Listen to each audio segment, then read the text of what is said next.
Stop, please.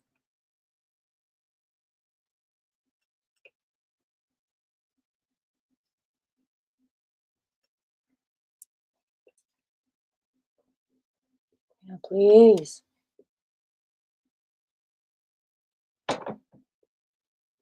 Carlo, stop.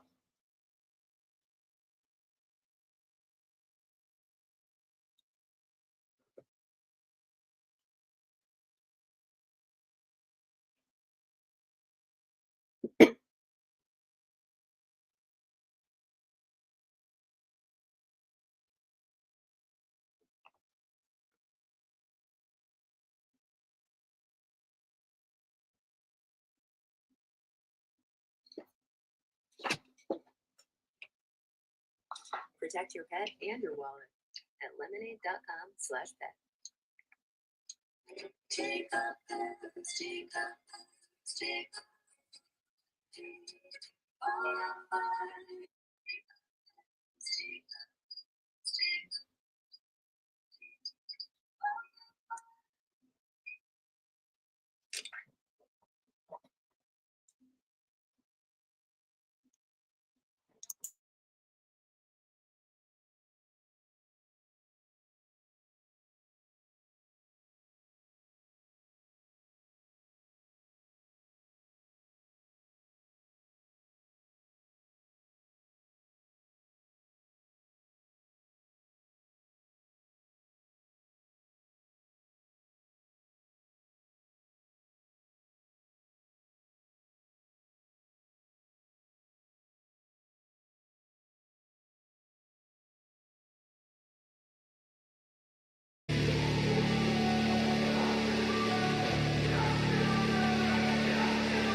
Yo, yo, yo, what is up, guys? Happy Saturday. Happy Saturday. A little later than anticipated, but better late than never, right? Hope you guys can hear me okay. Turn this down. I think it should be coming across okay, but let me know if there's any issues. Yeah, dude, we got a lot to talk about today. We're gonna try to keep it focused. You guys know me. Try to stay focused. On the two big topics. I feel like coming out of this week. Um, I mean, technically, there's three because TNA, did make some moves themselves as well, which is pretty dope for them. So maybe depending on time, we'll dive into that, but that shouldn't be anything too time consuming. But yeah, guys, what is up? Good morning, well, good afternoon, good afternoon. Excuse me, Grandmaster Solus, what up, dude? And Walika, what up, dude? What up? What up? It's good to see you back, man. Hope you've been good. And Grandmaster, you said who's the band, and you said I don't know how to pronounce it in Netflix. So it is a it is. So let me pull it up. The spelling of it is Neffex, the band. It's on YouTube. So if you go to YouTube's like creator studio and you go under like the free like songs and like the free intro songs, he has a lot on there. He has some paid as well. I say he because I'm pretty certain last time I checked it was just a picture of one guy. But yeah, it's he has a lot of stuff up there, and I was like just browsing through one night just trying to find new stuff for the channel. And I stumbled across this, and I really dig it. I don't know, man. It kind of because I like all types of music, really not to be that person, but mainly like I really like if I had to narrow it down, I'm more like alternative, like rock and shit like that. So it kind of is just like a nice little like mixture for me. So yeah, man, I'm glad you dig it. Um, but yeah, I appreciate you guys popping in. Like I said, and Willie goes, good to have you back, my friend. Excuse me. And if you wouldn't mind, like, subscribe, all that good shit. Appreciate you guys. You guys know what to do. You guys know better than I. But the deal, I was kind of debating on what to start with. Well, I'll probably start with Cena, to be honest with you, and go over that because I feel like that may be well.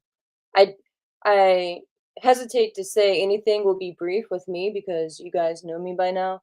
But excuse me, I don't know if there will be as many layers. We'll say with the Cena Gunther matchup. Not no surprise, right, Gunther. But to be fair, guys. So yeah, fuck it. We'll just dive right into it. What up, Cy? Ashley, yeah, right. Shit, I wish, bro. I wish it was so. Oh, I'm sorry. Sit y one. I apologize. I've been getting your name wrong this entire time. Sit y one. Just playing. It was good to see you on PW Torch side, and yeah, it was just funny because I think YouTube has like not even I think, but I know YouTube did like some weird thing where they changed people's like handles or usernames or like I don't know exactly what happened. But this other channel that I watched, Melanie Little, attorney Melanie Little, she had mentioned it in her chat because a lot of like her people's like names, like her regulars names had changed. So Sai, yours, it cracked me up. It cracked me up. Wade just could not get it. It could not. Yeah, 3 different. Yeah, dude. Yeah, he did not, and, like, your picture, like, your pic I don't know, dude, but, I mean, I don't know, it was just kinda funny. The first time he said it, I was like, "Oh, no," and then you corrected like, not corrected it, but, like, you spelled it out, he probably obviously missed it in the chat, but it was just funny. Oh, man, but, yeah, guys, oh, so Grandmaster, I appreciate that, my friend. Appreciate you subscribing. But, yeah, guys, Saturday night's main event. It's fucking crazy. We are finally here. It's next week. I man, time is just a crazy fucking concept and just like weird thing for me. I feel like I don't know. I'm not gonna spiral very easily for me too, but I just feel like something's going on in the world, right? But anyway, I'm not gonna dive into my conspiracy theories. But my point with that is time has just flown by this year, and we are actually here a week prior to. John Cena's last match. And he swears he has gone on numerous, I guess, shows, interviews, whatever you want to call them, and says this is it. And it's time for him to move on. I haven't honestly read or listened to any of them. I've seen excerpts and read, like, takeouts from them. But he says it's time to move on, and he wants, like, the younger talent to step up and take over and shit like that. So, do you guys believe it? Let me actually. I think that would be a good chat question. Question. See if I can pull it up here. But do you think this will actually be it for Cena, regardless if he wins or loses? How it goes down. Let me mute that. But before I put it up there, if you, regardless on what happens, right? If he wins, loses, there's some fuckery. He wins clean, he loses clean, whatever. Do you think this coming Saturday, December 13th, 2025, is it for John Cena? His last wrestling match. Again, he's going to be back in WWE, right? There's no question about that. He's going to be, he even said that he's going to be like an ambassador. I don't remember exactly if he said he'll be in a suit, but he's not going to come out in like the jorts and his t-shirts or anything like that anymore. Yeah, and excuse me, that sorry, to me, that could be so fascinating, like corporate Cena. That's why I'm like, yo, like, I just let me throw the poll up there, and then I'll dive into a little bit. Excuse me, more of my thoughts on that.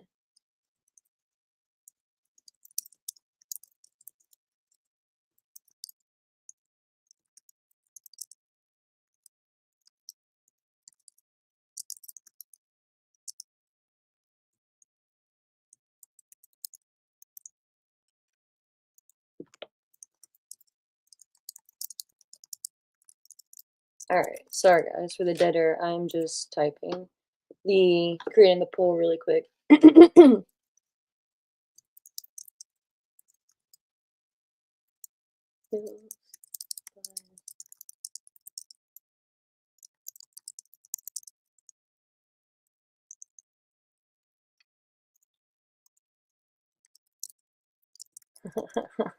Let's throw this wild one in there. Will John Cena remain retired after Saturday night's main event? Yes or no? Hold on, let me make sure this makes sense. Remain retired.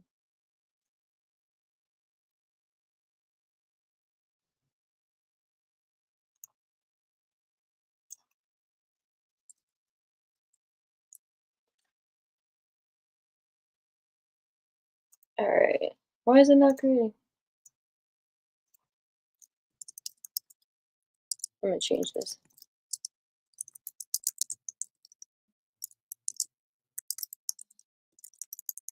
All right, that makes more sense.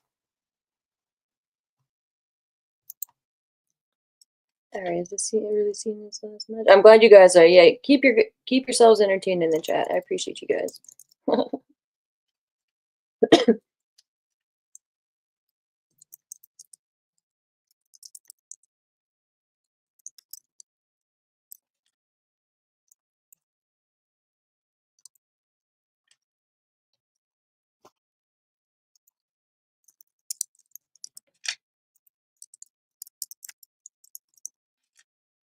All right, cool.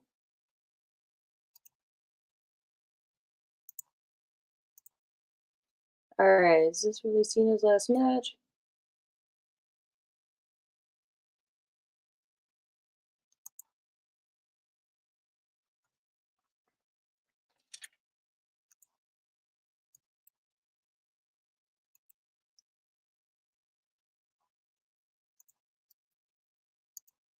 All right. All right, cool. So, if you are watching on YouTube, I threw a poll in the chat, and let me know what you guys think. So the poll is, just so everyone knows, if you are not watching on YouTube, and if you're not, I appreciate you wherever you're watching, listening, all that shit. I appreciate that. But the question is this really Cena's last match? And the options are yes, he'll never wrestle again, and no, wait for that Saudi payday. and that Saudi, if you know. But yeah, I'm really curious to see what you guys have to say because, like I was saying before, I took forever to create that poll. Like my my core really wants to believe this is it for Cena. Like I was saying, regardless on if he wins, loses, there's some fuckery in the match, uh, whatever. This is it. This is the last wrestling match. And again, like I was saying earlier with the corporate Cena shit, like because he even said it. He said this is it. Like he's not gonna come out in the t-shirt, jorts, all that. And again, I don't remember exactly if he said. I'll go through your comments here in a second. Um, I don't remember if he said that he like will come out in a suit, like specifically, but he's not gonna don, like the normal Cena gear. So I think that's gonna be really, really fascinating to see. And I think the turnaround is going to be really interesting as well too because do you do we get Cena in the Hall of Fame immediately this year? Because part of me is like, yo, again, regardless of how the match ends, do you let it sink in and really let that man like he's gone and let like a full year go by, a year and some change go by? Or is what it'll be like 4-ish months enough time to let it sink in that, Cena's done. You want to induct him into the Hall of Fame. Maybe they don't necessarily want to do it next year because it will be in Saudi. Um, yeah, I don't think you necessarily need to rush it, and of course, it depends on his schedule as well. What he's going to do immediately after this. Maybe he schedule wise can't even make the Hall of Fame. But and again, we're obviously way ahead of that. But just thoughts, right? Because the time is here, right? The last time is now, as he says. So it's just shit that like I started thinking about as I was watching the match last night on SmackDown between Gunther and LA Knight. Like, man, like what really happens with Cena and how involved is he gonna be? Is he gonna still play a character? And that's why I'm like, yo, like if he's still going to come back and make appearances, is it gonna be just very sporadic, just like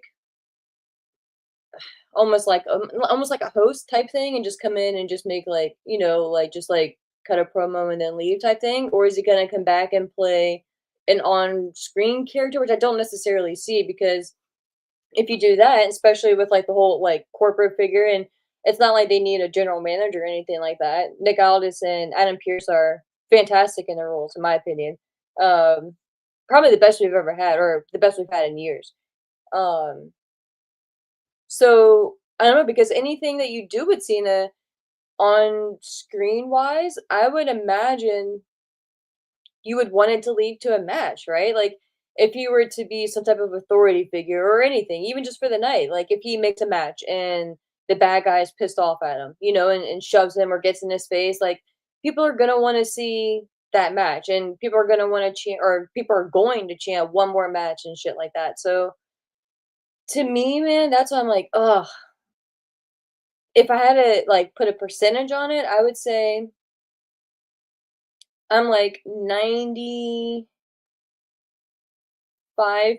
certain that this is it for Cena, but I still think there's that small chance that just another one-off match because I don't know, man, and again I can respect it in a lot of ways for wanting to hang up the boots, and be done with it. But to me, I never really, besides like the pomp and circumstance and the money and all that stuff, which I guess is a big deal.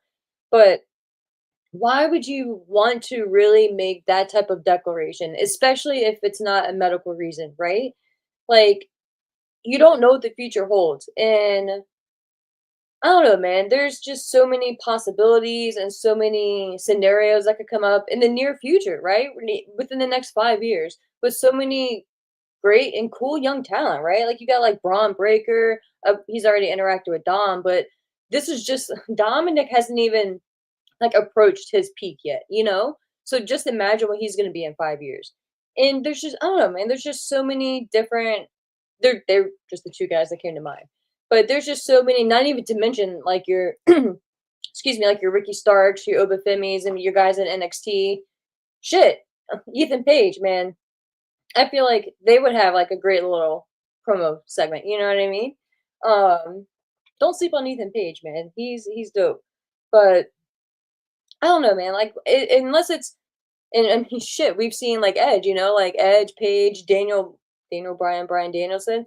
Even when they thought it was over for medical reasons, they came back years later. You know what I mean? So to me, I just why hinder yourself? It's like when we're doing like when they're making storylines and shit and making like stipulations on like remember with Cody, right? Back in AEW when he made that stipulation where if he lost, he would never challenge for the AEW heavyweight championship. And it's like, dude, why? Like why would you make that stipulation so early on first in the company in your run? Like you're one of the biggest names period in that business and in that company. Why would you make that proclamation, right? And again, like to be fair and to his credit, he put all of his energy into making the TNT championship at the time, like trying to make it equivalent or like 1B type thing, you know what I mean? And he did add a lot of prestige to it, Brody Lee and all that shit. So that's not the point. But it's like why just like why? You don't need to. You know what I mean? I still think they could have made like I mean, you could have like been cute with it. Like you could have said like Cena's like full time like career, like in ring career, which I guess that's probably too like bulky and too like specific. But I don't know, man.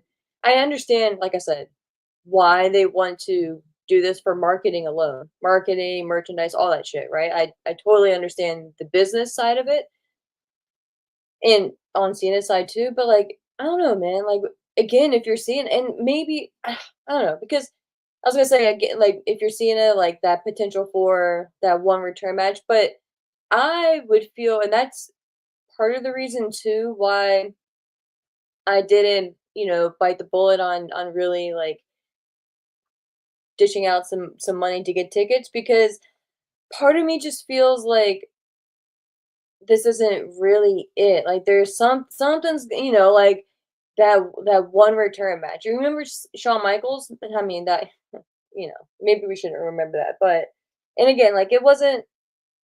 I don't know. I don't know. I still think Sean would probably take that back if he could. Um, but I don't know, man. Like, why create an obstacle for yourself when you don't need to? So that's why I'm kind of conflicted with it. So I wanted to get you guys' thoughts. So I am going to see what you guys have to say.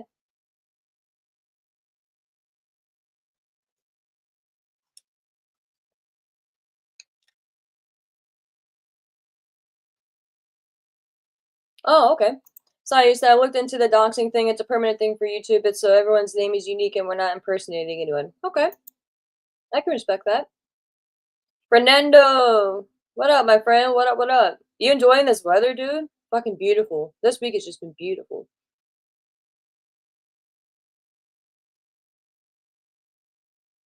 Yeah, and Grandmaster, we'll get back to this when we get into the match itself.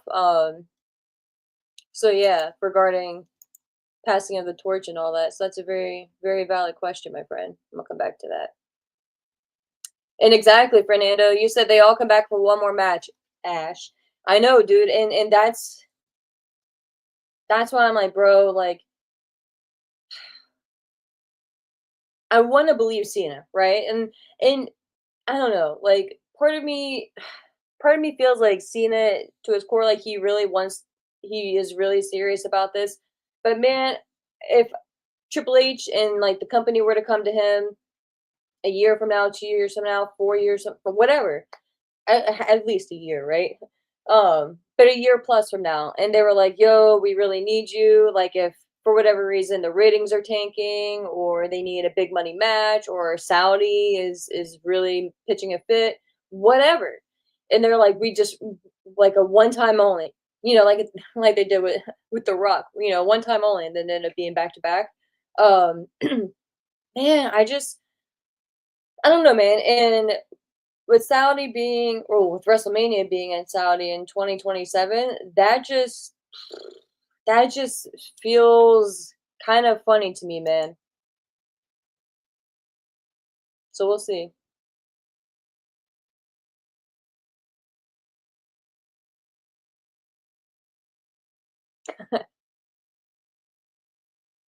No, I am not advocating Fernando for corporate Cena. Absolutely not. But with him saying that he's not gonna come back in the George, the T-shirt, and all that shit, what the fuck are you gonna wear? You know what I mean? Like it's with wrestlers, it's pretty much like one extreme or the next. Like you either wear your wrestling gear, like if you're Randy Orton. For the longest time, no one knew if Randy Orton owned any real clothes. So you're either that extreme or you take the Roman Reigns route and you wear like wrestling or not wrestling, but like workout type gear, like not sweatsuits, but like well, like tech fleece type shit. Um, or you wear a fucking suit. So that's why I'm like, okay, like what we're gonna do. And I am not advocating for it because the last thing I want is first of all, like any type of heel authority figure, any type of veteran talent coming back and like really like throwing their weight around. I'm not down for that shit. But it was just a thought because like I was saying, like he's either gonna come back and do one of two ish things, just come back and just be like, hey guys, what's up? It's good to see you, blah blah blah, and leave. Or gosh, excuse me, do some type of interaction. So I don't know, man. And again, yeah, you're right, dude. Grandmaster, you said heel turn was cringe enough. It 100% was. 100% was. Oh, thanks, Si. I was fucking around with Canva last night for the logo. Appreciate you, man.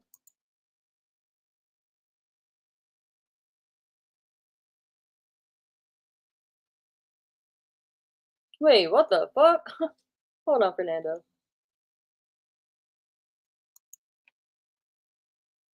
You said you said Ash.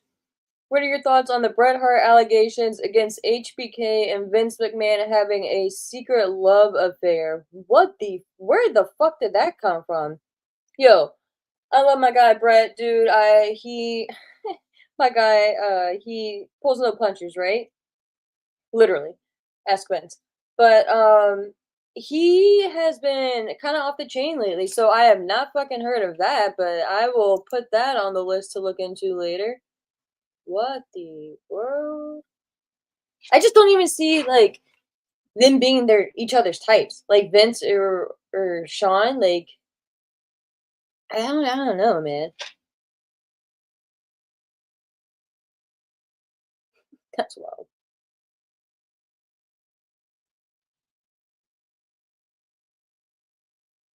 What a Dingual 10. You said I think having LA Knight somehow beat Gunther and then turn heel and cheap to beat Cena would have made him a mega heel. Then LA Knight could have come out and said he retired Cena every week. Made star. Yeah, dude, I'm gonna start. We'll get back to that too because I have some thoughts on that.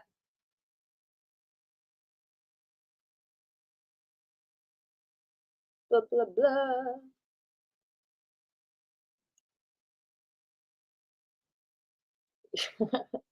Y'all are funny, dude.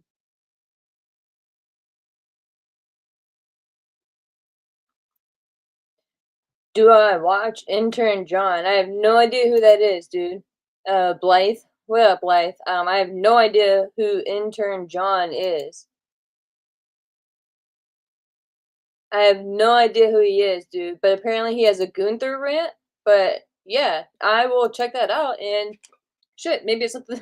Maybe it's something that we can react to and and, and dive into. But Intern John, I've never heard of Intern John, so I'll peep out John. But yeah, so in regards to the match itself, though, before we get there, with LA Knight and Gunther, because I thought, first of all, before we get ahead of ourselves, it's been pretty much confirmed, right, in a foregone conclusion that it's going to be Gunther versus Cena, and I'm here for it, man. I think it's going to be a really good match, all that good stuff. We'll get into that, but something hit me, man. Like going into SmackDown last night, I was like, man, what if? Because everyone's been complaining about how stale the product has been or just how predictable it's been in bad ways. Sometimes predictability is good, right? Like sometimes you want the predictable thing to happen, but if it gets to a point where like it's just not exciting or anything like you guys know, then you mentally check out.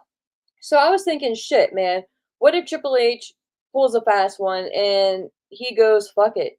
People want to say X, Y, and Z.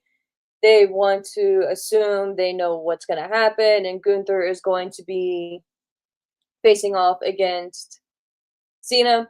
What if we pull a fast one? And we've been kind of stalling with LA Knight for a year plus now, maybe 2 years now. What if we pulled the trigger? What if we go in there? They had pretty much a similar, almost the same type of match, but or LA Knight pulls a fast one and gets a roll up. Which I hate kind of. I'm not really that big of a fan of roll ups unless it's like depending on the layout. But man, like what if he just pulls a quick one? Gets the fast one on Gunther, and I think you really could have had fun with it. I think you could have. The the only problem is you don't have too much time between obviously now and the actual match itself with it being next Saturday, but even 2 shows is enough for LA Knight.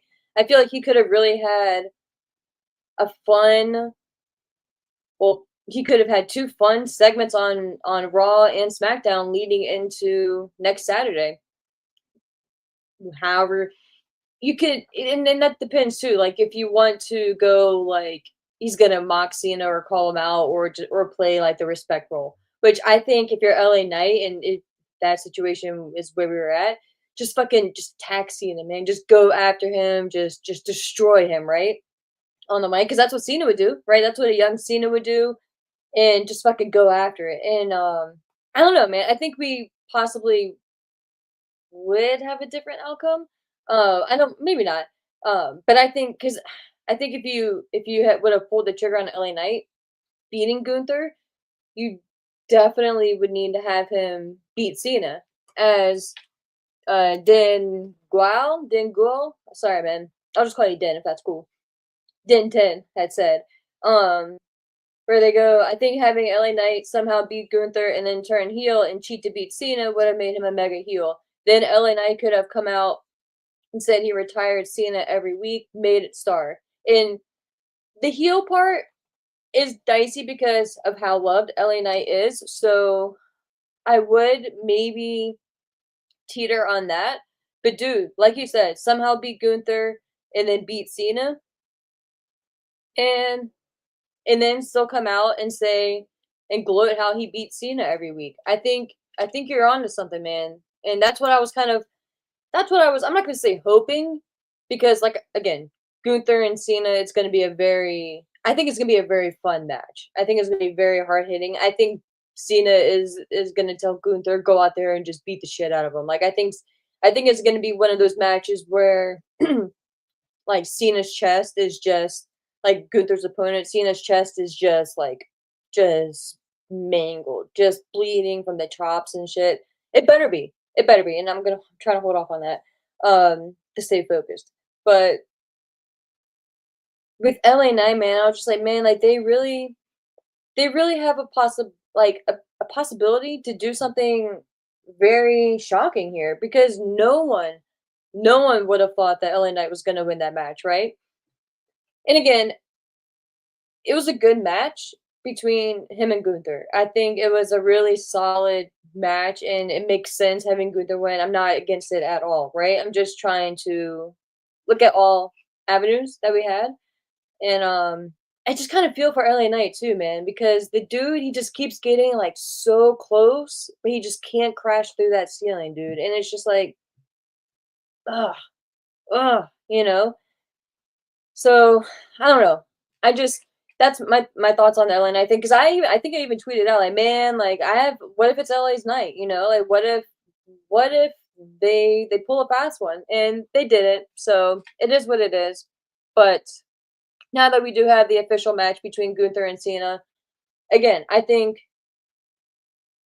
and I think and I hope, right? I probably hope more so than think on this one, that they are going to have a just a badass hard hitting match because if not, then what's the fucking point? If I'm Cena and I'm going into my last, this is truly my last match with Gunther, right? Or just my last match, period, right? And I'm against Gunther, especially Gunther. He's known, one of the things he's known for is his chops and just the brutality, right? I am going to tell Gunther, lay it in, bro. Lay it in. Do not hold back. I mean, don't fucking like beat the fuck out of me. You know what I mean? Like UFC style. But like, lay it into me, dude. Like this is it. What do you have to lose? Even shit. Even if I break an arm, I tear whatever. You know what I mean? Like I don't want to fucking die out there or anything dramatic. But like I balls to the wall, dude. Fuck it, let's go. And again, unless he has, we don't know his. I mean, I don't know his schedule. You guys may, if you do, throw it in there. I don't know his immediate schedule after December, right? Like the new year. I don't know if he has filming or anything coming up. Um, so that could be a problem, right? If you're injured and you can't do a multi-million-dollar role, right? That could be a problem, slightly, right? But dude, if I'm seeing a man, like I'm saying, fuck it. Let's go, bro. Let's go. I would even say, well, I don't know. Part of me, I was gonna be like, you make it a no DQ match, but then that can get kind of dicey. Because you don't need weapons or anything, but just to add like another layer of like physicality to it, I think could be fun. But Gunther is that type where he doesn't need it. Like I just a straight up one on one regular wrestling match. I I think it's gonna be really a really good time. I'm concerned with the length of the match, though. I'm like, man, I don't know why I'm so.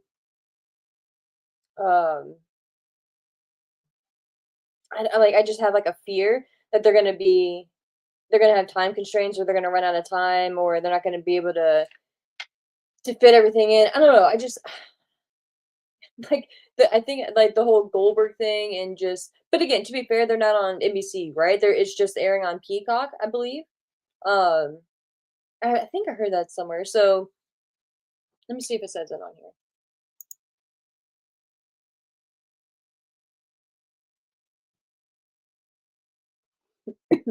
Yeah, it's just saying this is the 42nd episode of the occasional television special, and the first episode to include wrestlers from the NXT brand, blah blah blah. But yeah,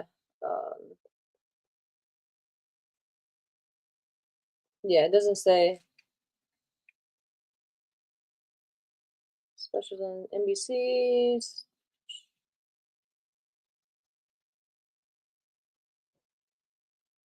It was revealed last night. Okay, yeah, okay, here we go. Yeah, so in August of 2025, after NBC's streaming service Peacock lost the rights to WWE's main roster supercards in the United States to ESPN, it was revealed that Saturday night's main event would move exclusively to Peacock under a multi-year deal beginning in November, with the December 13th edition featuring Cena's retirement match. So it looks like it's just airing on Peacock. Okay, cool. So that makes me feel a little bit better, timeline or yeah, time wise, right? Because the last thing you want is to have this huge night and be fucking pressed for time and to be cut off, right? And to have to see Cena's farewell speech on YouTube type shit. Like, can you imagine? That would just be terrible.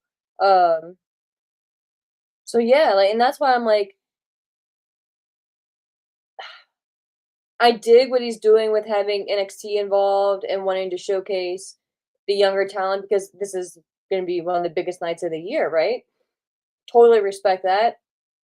I feel like it needs to be longer than a 2-hour show. I think it needs, as much as I sit here and bitch about long shows, I think it needs to be at least like 2.5 ish, I think like a 90-minute show is good for these type of circumstances, right? Especially if you want to have a couple. Well, I don't even know how many NXT talents we're gonna have. Let me see what they have announced here. Because I know they added Bailey as well. So officially, we have 3 matches on the card. So we have Cody Rhodes, who will be facing off either against Ricky Saints or Obafemi, depending on the outcome of the Saints and Femi match. and then you have Bailey facing off against Sol Ruka, and then of course Cena. So if they stick with just that card, I think that's pretty solid. It's an interesting pick having Sol Ruka as the choice for the women's side on NXT and not like a Jordan Grace. Not knocking it. And Jordan Grace has gotten, like her Rumble spotlight and shit like that. But man, like I don't know, it's an interesting choice. But in regards to the Cody Rhodes and Saints slash Femi, depending on the outcome there, man, I really hope it's Cody versus Saints because Cody versus Ricky. I just feel like, first of all, obviously, like their history, that's fine, right? Not that they're gonna get into their maybe they will, maybe they'll reference that they're friends and stuff like that. Obviously, they're not gonna mention AEW or anything like that. But I think that would be cool. Again, not that we're gonna have that much time to really build to it, but that's why I think they're not gonna go the Oba route. I think Obafemi is a talent that you wanna truly save and have just come on the main roster. Like, he's one of those talents that you really wanna save that first true, like, appearance and that first impactful moment for, like, the Raw after Mania type shit, where you're gonna get prime exposure, it's gonna like, that it's gonna be like a force, man, like, kinda like a Brock Lesnar. Remember, like, when he debuted on the main roster? And the next big thing, right? Like I really feel like you could go that route with Oba.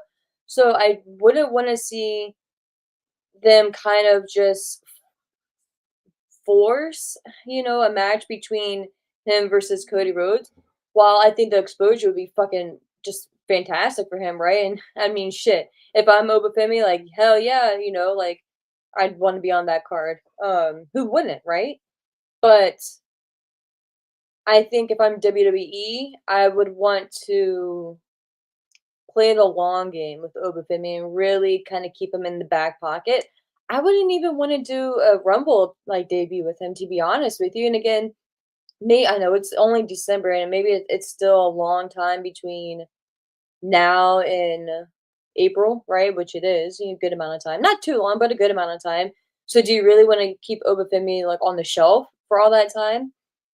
I just feel like, man, just something about having like that visual, just having him come in on that Raw after Mania, dude, and just fucking like I can just feel like depending like in the main event or just whoever that champion is, having him come out there and just interrupt that segment and just beat the shit out of whoever the champ is. You know what I mean? It just really make an impact. I don't know. So that's just kind of the vibe that I'm feeling for Obafemi.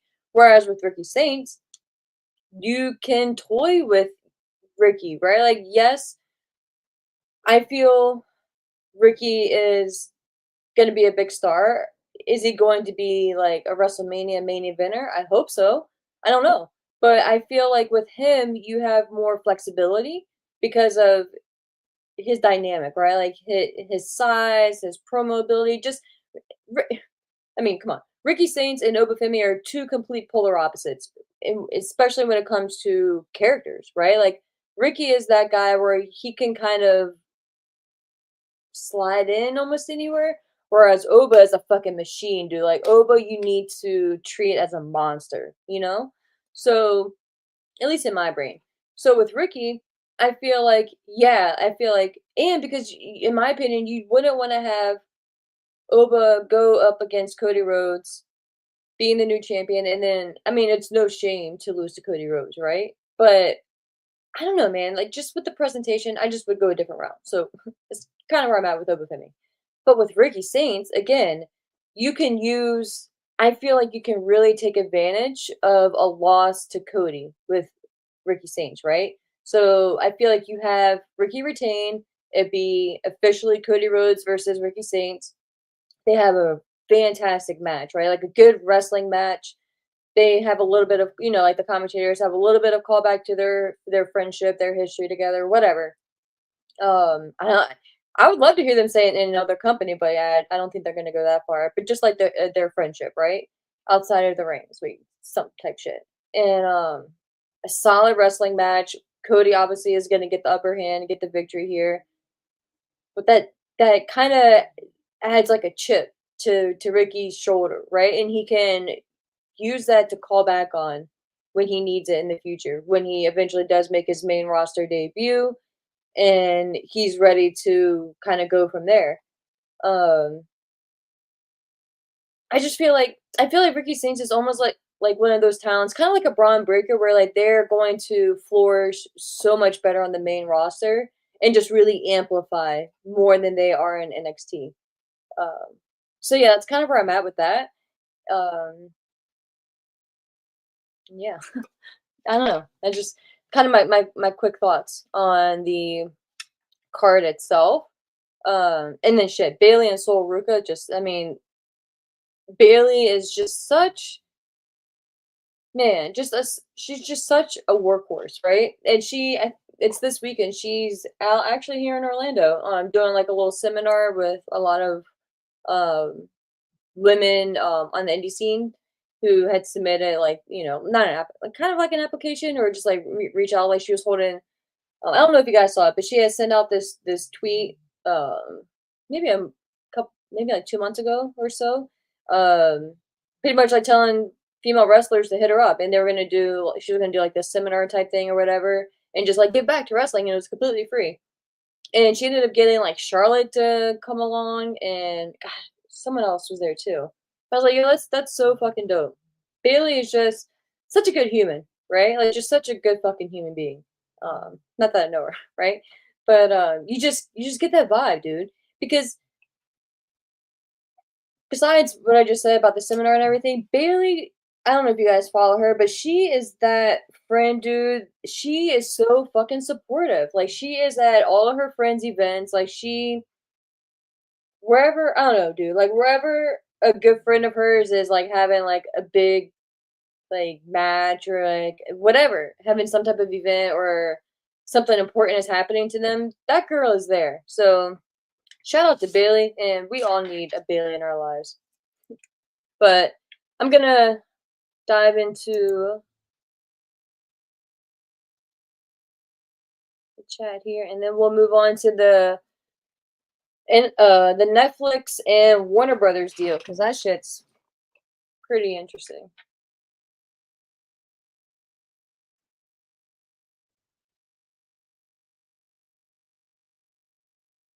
Yeah, and Grandmaster, so you said, do you think there'll be tons of run-ins in Cena's last match? Makes sense there would be.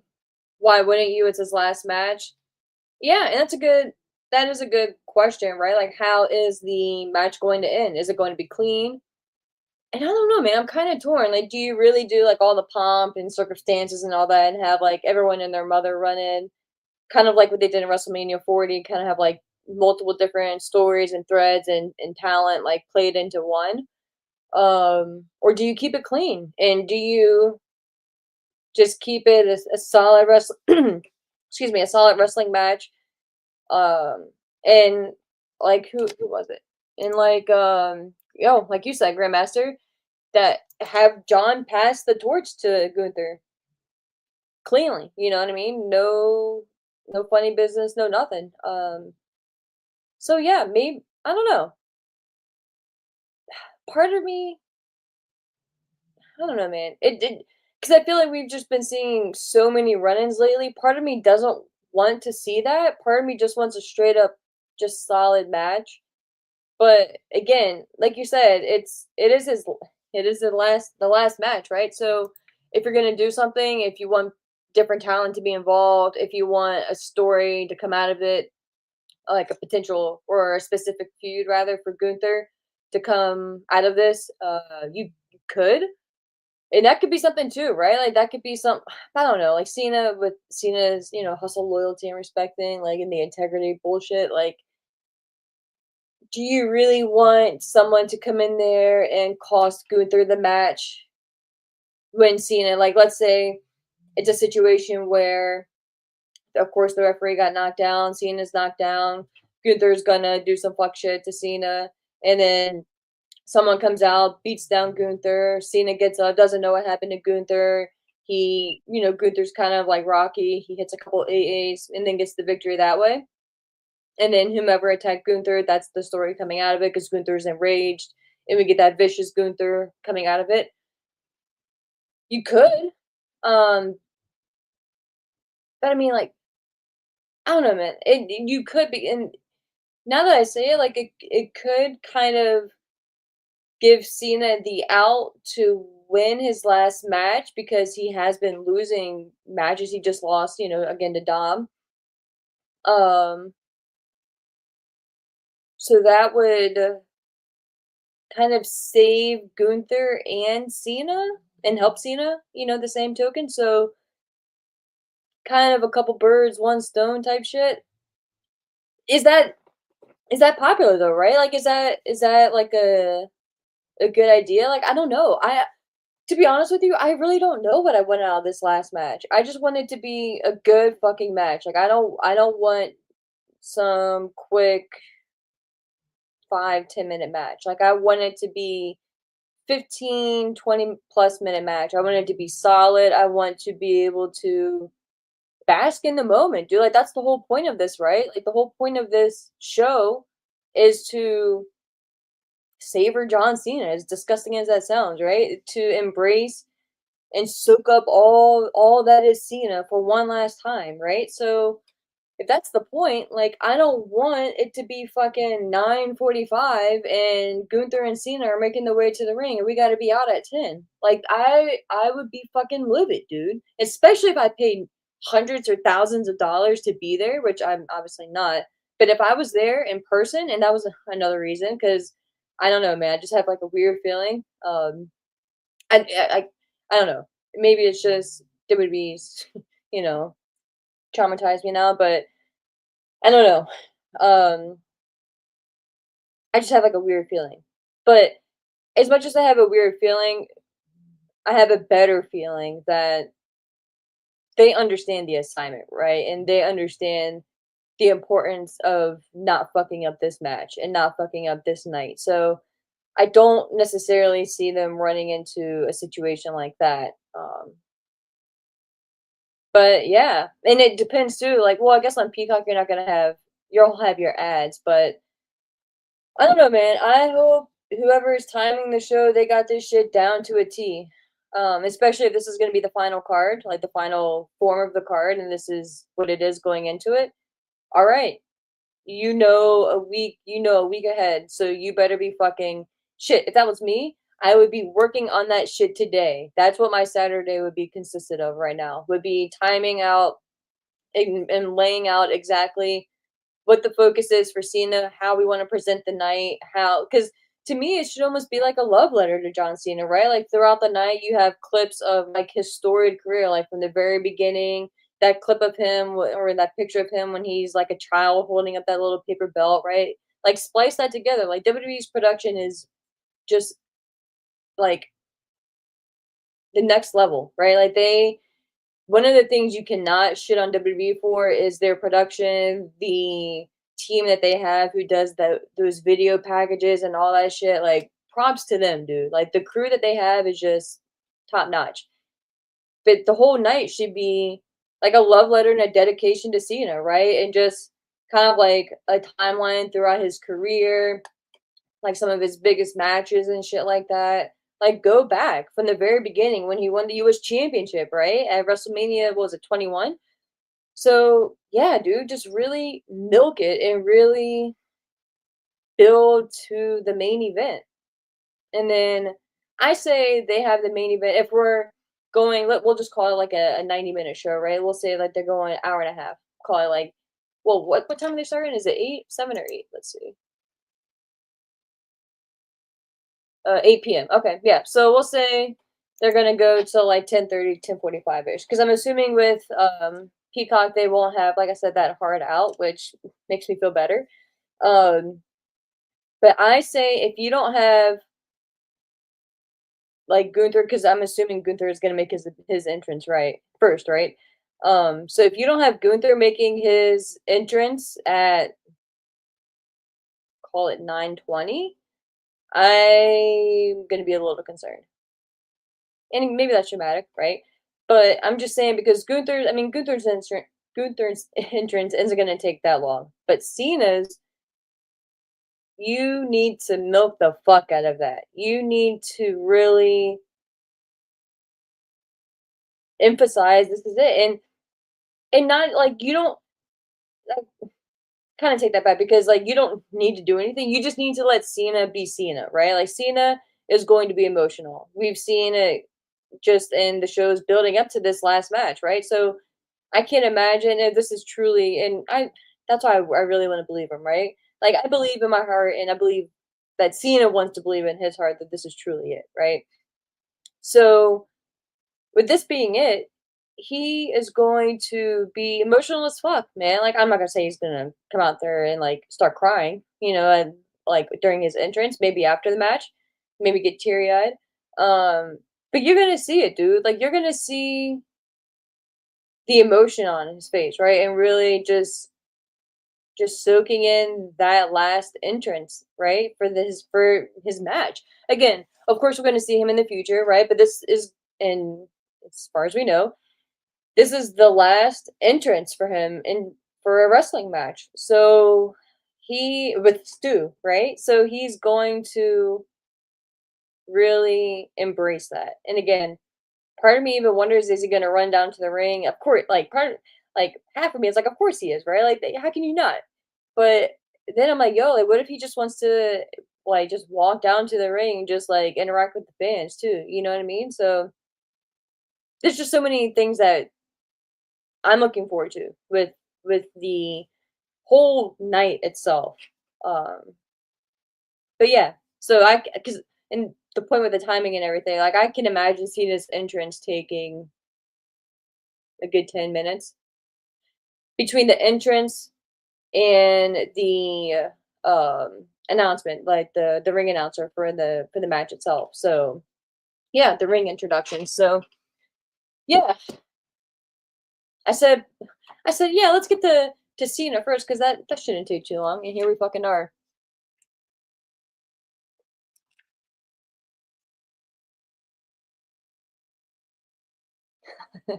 Y'all talking shit about Ricky. I see you guys. I'm gonna remember that. Y'all, I don't know, dude. We've seen crazier shit, right? Y'all remember this? What is it? December 6th. I feel WrestleMania is 2 nights, guys. I can feel a night one, including Ricky Saints.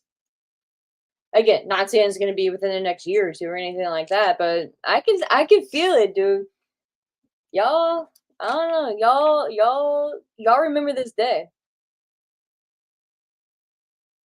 I'm not saying he's like the best out there or anything like that, but y'all don't sleep on Ricky, dude.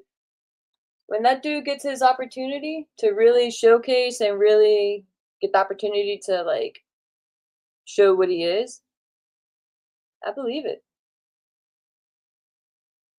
Gunther's opening the show. I can't. Oh wow! So you said I read somewhere that Cena and Gunther is opening the show.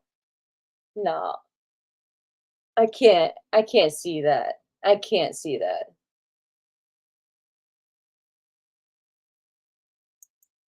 I can't see that, dude.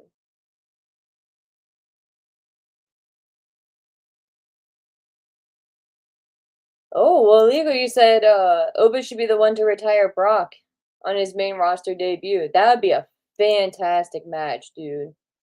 Fantastic match, bro.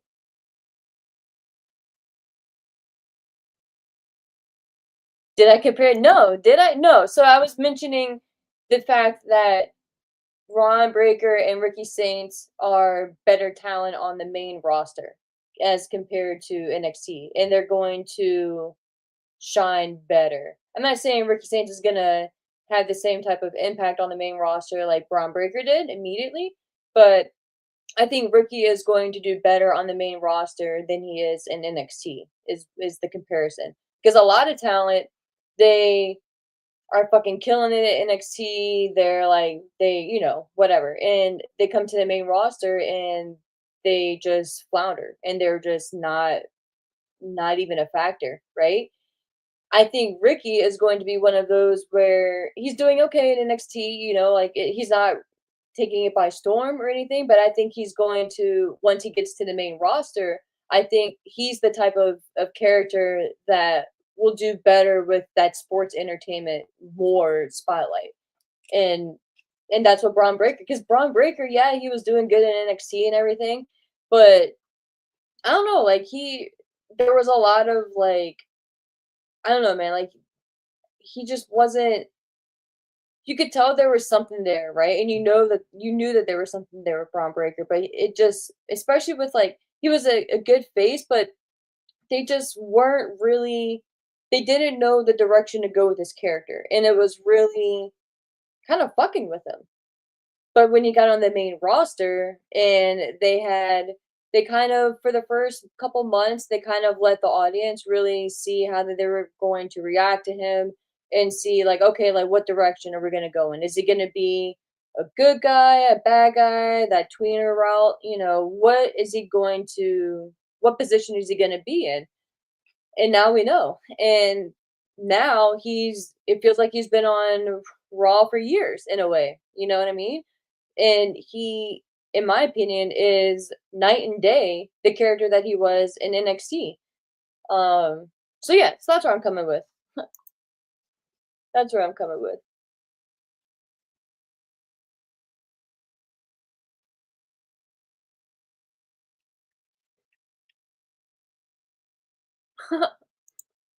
Rafi Hussein, you said maybe in 2027 Cena might debut in AEW. Get the fuck out. Can you imagine, bro? that would be that would be fucking insane. That I would definitely put money on that never happening, but I would be flabbergasted if that were ever a thing. I can't even picture it. I can't even picture it. What up, Billy? What up? What up? And yeah, Waliko, yeah, he said Oba is perfect for Brock. He really is, dude. That was such a good idea. Who had that again? Yeah, that was you. Yeah. Yeah, dude. Spot on with that, dude. Spot on with that. What up, Chris? She said hi at Hash Elegance. You're funny, bro.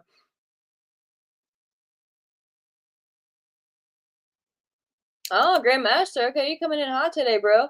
You said, hey, Ash, what if The Rock costs Cena the match, sets up future match if they ever have one? I mean, we've already been down the Rock and Cena route. They interacted with each other again at WrestleMania 40 as well. So I don't, I mean, of course, it would be a huge match, right? Like marketing wise and all that shit. I don't think we're going to go down that route again. And to be honest with you, man, like I'm not really trying to see The Rock and Cena. They both are at the point where they need a dance partner and opponent that can kind of carry it, and neither one of them can carry it. So I just wouldn't have a good feeling about that. But like, I mean, star power wise, be fucking insane at this point, right? What up, Chris? You said LA Knight was screwed. Fuck Triple H. Yeah, man, LA Knight, dude. That's why I was like, that's why I was hopeful. I don't know if you're here earlier in the stream, Chris, but that's why I was hopeful. Excuse me, maybe like Triple H is gonna do something shocking and pull a fast one. But he did not, man. He did not. But again, well, not again, but again from earlier. Shout out to all you guys watching and joining us here, either on YouTube, Twitter, Twitch. I appreciate all you guys. If you haven't done so already, please like, subscribe, all that good shit. I definitely appreciate it. It's fun to watch the channel grow here. Whether you're watching live or on replay, I appreciate either way. Especially you guys being so flexible and popping in whenever I go live. I appreciate you guys. That's what I wanted to ask too. I think I asked last week, or maybe I thought about it. But how many of you guys are on Twitter? Obviously, like shout out to Sai. The overlay here has my handles here, so feel free to follow me on either one or both. Um, but I say that just because if I didn't today, so that was my bad. But I had some last minute things come up. But normally I try to post some shit, or I'm gonna get better at posting some shit on like the show's Twitter page, if like for like scheduling and shit. But I don't know how many of you guys are really on Twitter, or if I should just post shit on like the little community board that they have here on YouTube. I see some channels do that, like if they're changing like a show time, or if they're going to be doing a show like or whatever, like they'll post on that. So I just didn't know like what you guys prefer, or like what's easier for you guys or whatever. So yeah, let me know.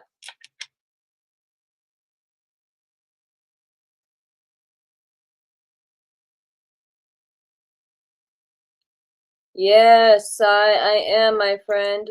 I am. We are doing a watch along for Saturday night's main event.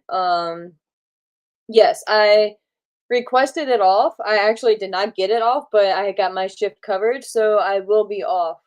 Um, so yes, I don't know if we'll be doing a morning stream next Saturday, but we absolutely will be doing a watch along. Um, so TBD on the morning stream at least, but definitely a watch along. And if we don't do a morning stream, maybe we'll pop on a little bit earlier than like 15 minutes prior to the show or whatever. So for the watch along, we'll probably start the like live watch along since it's 8 p.m. Eastern, probably like 7:45 ish, just to get in, get the sound right and all that. Sound check, 1 2 1 2, all that shit. But if I don't do a morning stream, maybe we'll pop in a little bit earlier, maybe at like 7 or something. I mean, depending on if they do like a pre-show or anything too. That we'll see. But yeah, definitely 100% on the watch along, my friend.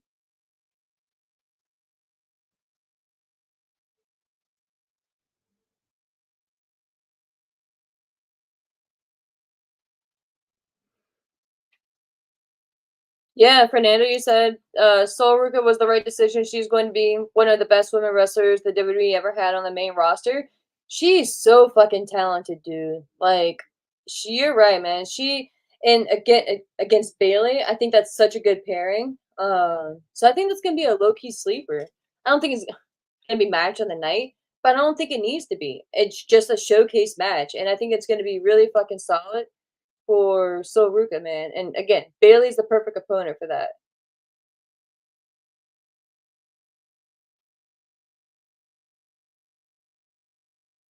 Cool.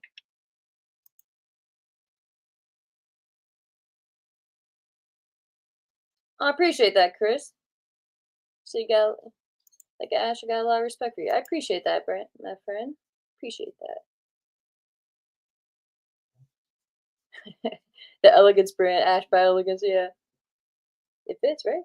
Ash. No name change needed.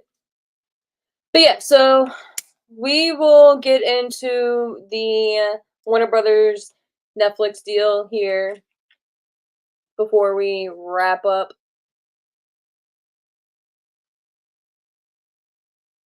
Oh, sigh with a back door. You're wild, bro. You're wild.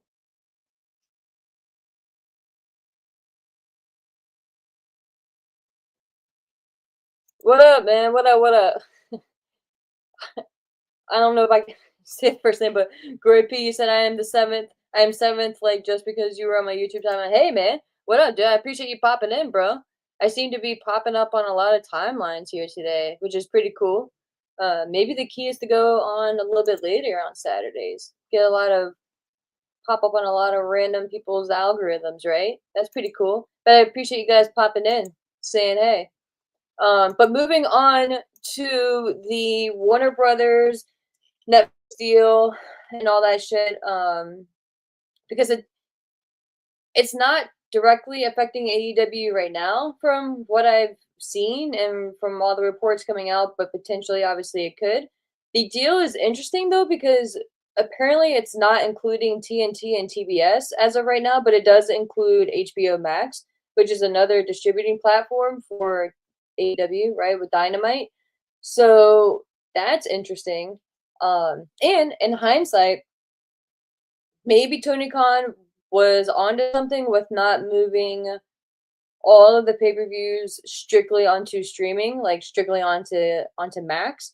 So hey, props to him for that. And I I was one of the ones advocating to move it solely to streaming right? Because, selfishly it's cheaper and easier for me and for all of us to watch, right? Um, but maybe he knew, not even maybe, I'm sure he knew that some things could potentially be changing.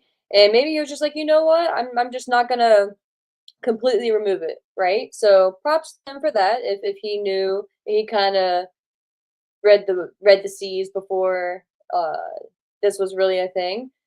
I think it's going to be interesting though to see what this means for them for like TNT and TBS going forward. Um but I want to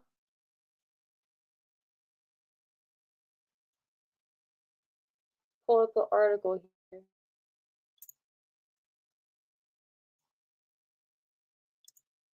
because I the main number that was coming out was like 80 something billion, right? But then I saw a couple reports where it was 72 billion. I was like, well, why is there such a big discrepancy? Right? Um And this article, I think, is the one that explains it. Yeah. So many fucking ads, though. Kills me, man.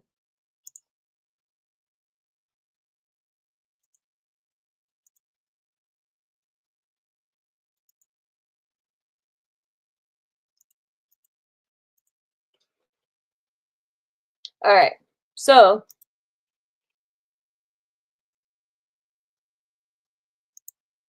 let me move some shit around. All right, cool. So, on Friday, Netflix agreed to buy Warner Brothers Discovery Film Studios and streaming division for $72 billion. Fucking insane. A deal that would hand control of one of Hollywood's most prized and oldest assets to the streaming pioneer. And just to think, like, when Netflix first started, they were just like a company that was just like mailing DVDs to people and shit like that. Like, bro, wild. The deal represents a dramatic plot twist for Netflix, which rewrote the Hollywood script, upending how and when consumers watch movies and television shows. Suddenly has become the thing it disrupted, a mainstream studio. I know some of you are surprised that we're making this acquisition, and I certainly understand why. Netflix co CEO Ted Sarandos said on a call with investors, over the years, we have been known as builders, not buyers, but this is a rare opportunity that's going to help us achieve our mission to entertain the world and bring people together through great stories. The agreement follows a weeks long bidding war in which Netflix offered nearly $28 per share, eclipsing presumed frontrunner Paramount Skydance, which made a series of unsolicited bids to acquire all of Warner Brothers Discovery, including the cable TV assets slated for a spinoff, which is interesting there.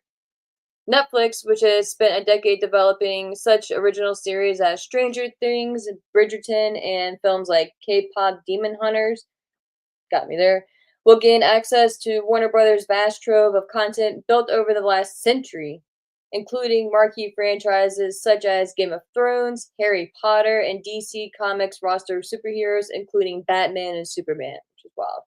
The two companies together will help define the next century of storytelling, said Sarandos, who had once said the goal is to become HBO faster than HBO can become us, which is interesting. And I think it's interesting too because for months now, Verizon has offered a package deal with Netflix and HBO for like cell phone, like if you have a cell phone deal with them or whatever.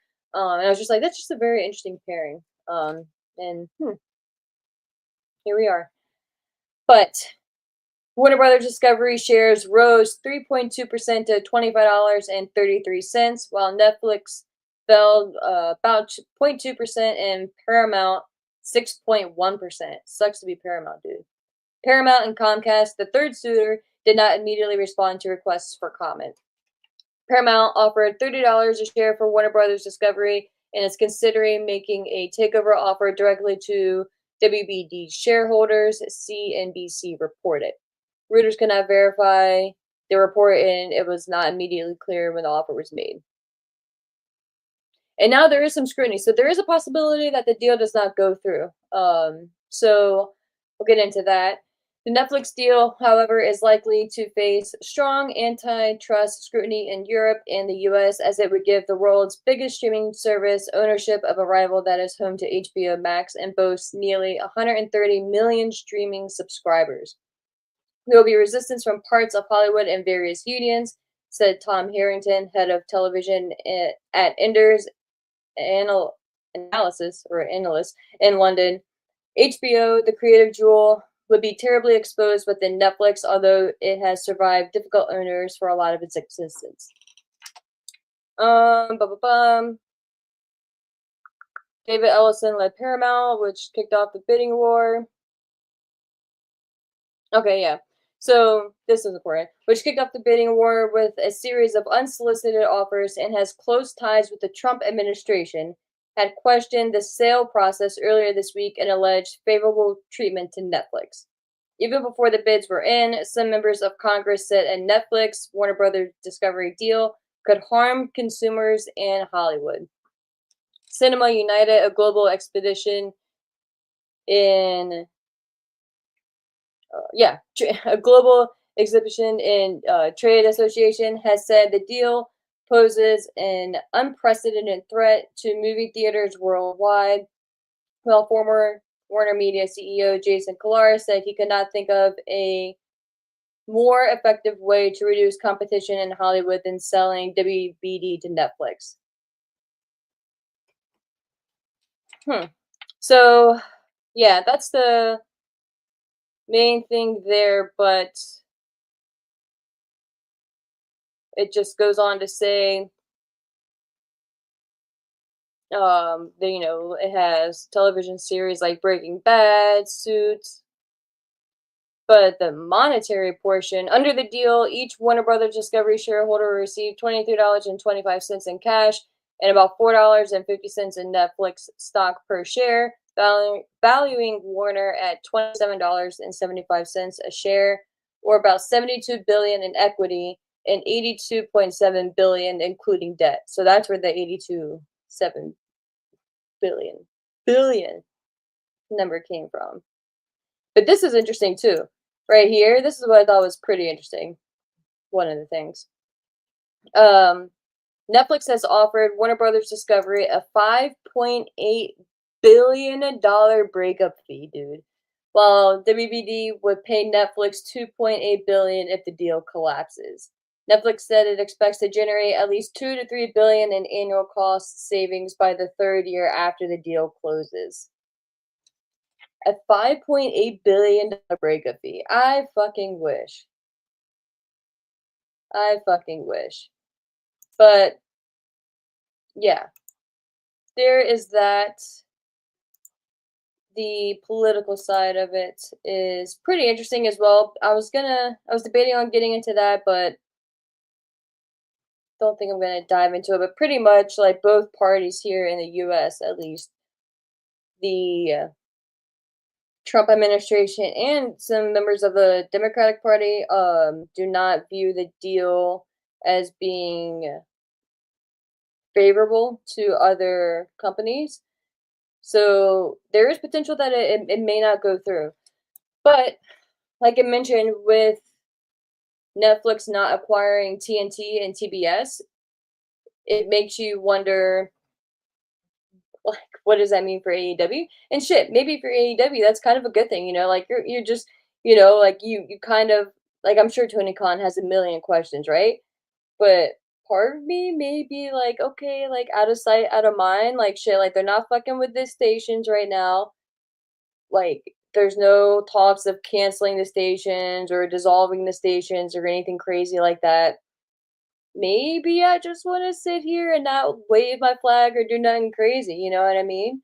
So the only thing that I would be maybe slightly concerned about is the distribution for the HBO side of Dynamite because um obviously that's a supposedly a big platform, right? Like supposedly if you listen to Dave and all those, right? Like that's you have like 500,000 people watching on Dynamite or on watching Dynamite on HBO, right? So, like apparently you're going to be losing a chunk of audience there if you don't have that access and that outlet. And to be fair, I'm one of them. I no longer have a Sling or any cable outlet like that. Like I don't have. I just have streaming, like different platforms like that, like Netflix and bullshit, like Peacock and all that. So interesting. And I had actually canceled HBO. I ended up getting a different phone or a new phone, so I had they had like this deal where I could get HBO and Netflix for free or some shit. So, and this is gonna be interesting to see what the distribution side is for AEW going forward. Again, I think Tony probably made a smart business decision not moving all the pay per views over strictly to streaming, at least for the short term. And who knows? Deals like this of this magnitude don't just happen overnight, right? Like even if it does pass all the regulations and shit like that, and it does get a clearance, it's still going to take some time. So potentially by the time everything is official and completed, maybe it's right around that time AEW is up for negotiation already. So they may have a little bit of power right there and a little bit of negotiating power and whatever, but I'm not crazy concerned for AEW right now. And I mean, shit, like worst case, like let's say they drop AEW and they're like, we have WWE now with Netflix that we can't infringe on that deal. AEW, you have Amazon out there, you have other streaming platforms that you can go on. Um, shit, you could move to YouTube if you need to for a little bit. I know that's not ideal, but you can still get revenue from that in the meantime. But shit, Tony Khan is, and the good thing about having Tony Khan as the owner of AEW is he's a fucking billionaire, and he does have connections, right? And he does know people. His family knows people, right? Like his people know people. So I'm not too concerned. I think if it was any other company that owns AEW or any other um, like individual that owns AEW, there could be potentially more issues, or a potential for a delay to find another suitor or another home for AEW. But I don't think you really have too much to worry about if you're AEW.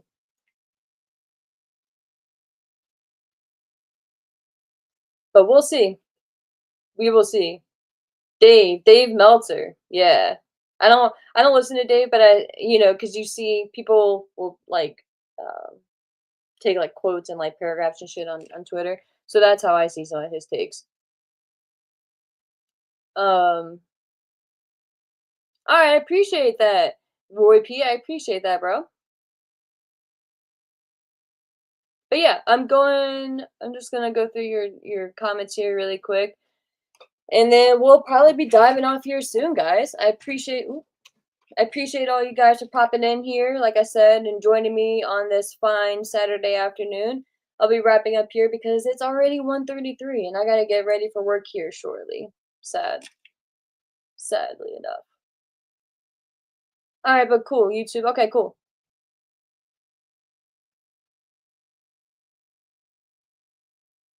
Yes, the key is for folks to like and subscribe. I appreciate that, man. That is accurate.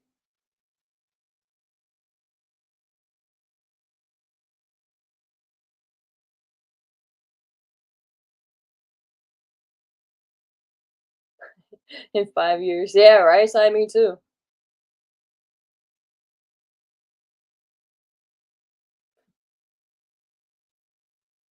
Demo saying antitrust.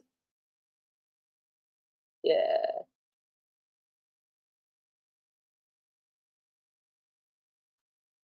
I appreciate that, Roy P. I appreciate you.